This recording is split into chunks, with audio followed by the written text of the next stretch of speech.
if a real democracy is going to thrive, if the real values that are deeply embedded in human nature are going to be able to flourish, and I think that's necessary to save us, if nothing else, it's an absolute necessity that groups form in which people can join together, can share their concerns, can articulate their ideas, can gain a response, can discover what they think, can discover what they believe, what their values are. This can't be imposed on you from above. You have to discover it by experiment, by effort, by trial, by application, and so on. And this has to be done with others.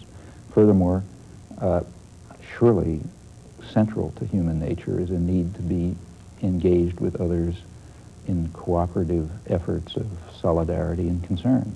That can only happen, almost by definition, through group structures. And unless such political organization, political and others, civic organizations, all sorts, trade associations. Yeah, I mean, there are all kinds of ways in which people can associate with one another.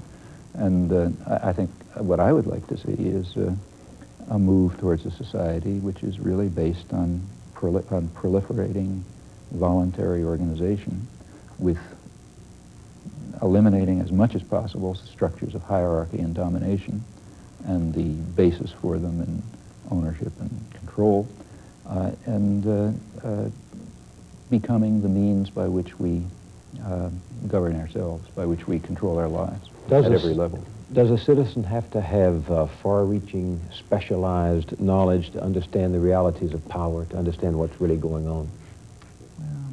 Well, it's not absolutely trivial, but I mean, as compared with intellectually complex tasks, it's pretty slight. It's not like the sciences. I mean, I think there's big effort made to make everything seem mysterious, but there are things that you have to study and know something about. But by and large, what happens in social and political life is relatively accessible. It does not take special training. It doesn't take unusual intelligence. What it really takes is honesty. If you're honest, you can see it.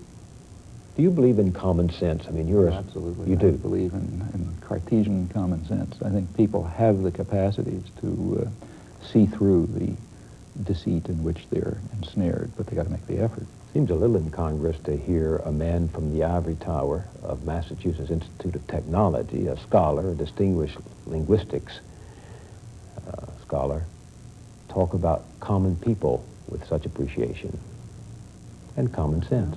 I think that scholarship, at least the field that I work in, has the opposite consequences. My own studies in language and human cognition demonstrate, to me at least, what remarkable creativity ordinary people have. The very fact that people talk to one another is a reflection, and just in the normal way, I don't mean anything particularly fancy, reflects deep-seated features of human creativity, which in fact separate human beings from any other biological system we know. You get tremendous respect for human beings when you begin to study their normal capacities.